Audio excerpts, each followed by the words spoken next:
দাদা আর কাকিমা কৃষ্ণের সঙ্গে আমার বিয়ের সিদ্ধান্ত নিয়েছে। এই খবরটা পাওয়ার পর থেকেই ওই কৃষ্ণকে নিয়ে যে একটা স্বপ্ন আমি অবচেতন মনে দেখতে শুরু করেছি। বলতে বাধ্য হচ্ছে ভুল ভুল।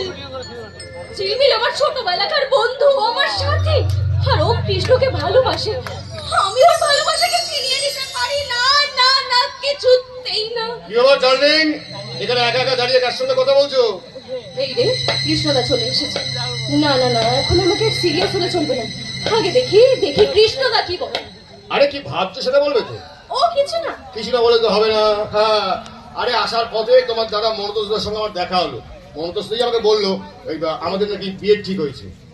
এই কৃষ্ণদা? হ্যাঁ, আসলে প্রথমে সিদ্ধান্ত নিয়েছিলাম আমি বিয়ে টিয়ে কিছু করবো না, কিন্তু পরে দেখলাম আমার মা যখন চাইছে তখন বিয়েতে রাজি হয়ে গেলাম। আমার সাথে তোমার ফাইনালি বিয়েটা হচ্ছে। কিন্তু কৃষ্ণদা, তুমি আরো একবার ভালো করে ভাবনা চিন্তা করে দেখো। তোমারই কথা মতন আমি ওই শহরের মেয়েদের মতন যদি তোমার উপর অত্যাচার করি তাহলে? আমার ওপর উঠে অত্যাচার করবে তো? এই! না ঠিক আছে, সে রোগা পাটলা মেয়ে, আমি সামনে দেবো, পরেরটা হবে।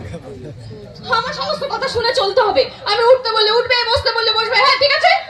শুতে বলবে না। এই কৃষ্ণদা, বড্ড বাড়াবাড়ি হচ্ছে। হ্যাঁ এ বলেছে না, মানে রাত জাগলে যদি সকালবেলা ঘুম পায় কালে কোনো তো ক্ষতি হয়ে যাবে, তাই বললাম পরেরটা বল। তোমার ভাগের প্রত্যেকটা সম্পত্তির অর্ধেকটা আমার নামে করে দিতে হবে। যেমন ধরো ওই বাড়ি টাড়ি, সোনা দানা, টাকা পয়সা ইত্যাদি। এখনই দিয়ে দিলাম, বাড়ি আমার, টাড়ি তোমার, টাকা আমার, পয়সা তোমার, সোনা আমার, দানা তোমার। কি খুশি তো?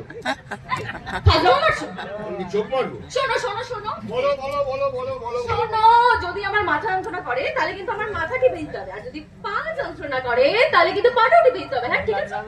ওটা কোনো ব্যাপার নয়, টিপতে আমি খুব ভালো পারি। ও, এই দেখছি আমাকে পাগল করে দেবে, ভালো লাগে না। পাগল ওটা লিঙ্গে ভুল, পাগলি হবে। এই তুমি ঠিক কি চাও বলো তো, আমার কাছ থেকে বলো না, বলো। তোমার বাচ্চার বাবা হতে চাই। এই সারা জীবন কিরকম ফাজলামো করে সারা জীবনটা চলে যাবে, কাটিয়ে দেবে। হ্যাঁ, পড়াশোনাটাও যদি একটু শিখতে গো। কে বললো? কে বললো পড়াশোনা জানি না আমি? কে বললো? মানছি আমি স্কুলে বেশি দূর যাইনি, কিন্তু আমি সামাজিক ভাবে শিক্ষায় শিক্ষিত। সামাজিক ভাবে শিক্ষিত? হ্যাঁ, সামাজিক শিক্ষা আমার শরীরের মধ্যে গিজ গিজ গিজ গিজ গিজ গিজ গিজ। আচ্ছা আচ্ছা আচ্ছা, ঠিক আছে বেশ, তাহলে বলো তো আমি একটা পোকা, ইংলিশে কি হবে? You are a idiot. ওটা ইডিয়েট না, ওটা অ্যান ইডিয়েট হবে, বুদ্ধিমান। আর ওটা আমি নই, ওটা কি তুমি? হ্যাঁ আই নো ওটা ইউ। আরে বাবা, আমি নই ওটা তুমি তুমি তুমি। আরে father, I know you you you. আরে বাবা, তোমার জন্য দেখছি আমি ইংরেজি ভুলে যাব। তোমাকে ইংলিশে জিজ্ঞেস করাটা না আমার ঘাট হয়েছে, ঘাট, বুঝলে? তোমার কোন ইংরেজিতে উত্তর দিতে যাবো না, আমার পুকুর হয়েছে, পুকুর, বুঝলে? তুমি থামবে? বেশ থামলাম। ফাইনালি তো আমাদের বিয়েটা হচ্ছে। না হচ্ছে না, তার কারণ? তার কারণ কারণ ঝিলমিল তোমাকে জানি। আমি জানি পারি, আমি জানি ঝিলমিল আমাকে ভালোবাসে, কিন্তু আমি তো কোনোদিনই ঝিলমিলকে সেই চোখে দেখিনি। আর কেন দেখিনি জানো? তার কারণ হচ্ছে আমি জানি আমার এই পাগল ছোটবেলাকার বন্ধু সংকল্প ও নিজের জীবনের চেয়েও ঝিলমিলকে বেশি ভালোবাসে। কৃষ্ণ, হ্যাঁ, এসে গেছে, ছেড়ে এসে গেছে।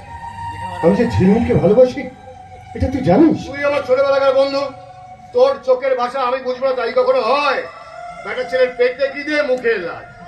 ওরে শোন, তুই বলতে পারছিস না, এই ঝিলমিলকে আমি তোর মনের কথা বলে দিয়েছি। কৃষ্ণ, সংকল্প তার কথা শুনে ঝিলমিলকে উত্তর করলো, প্লিজ একটু বলো না। না মানে এমনিতে কোনো কথা বলেনি, চুপ করেছিল, কিন্তু নীরবতা সম্মতির লক্ষ্যে।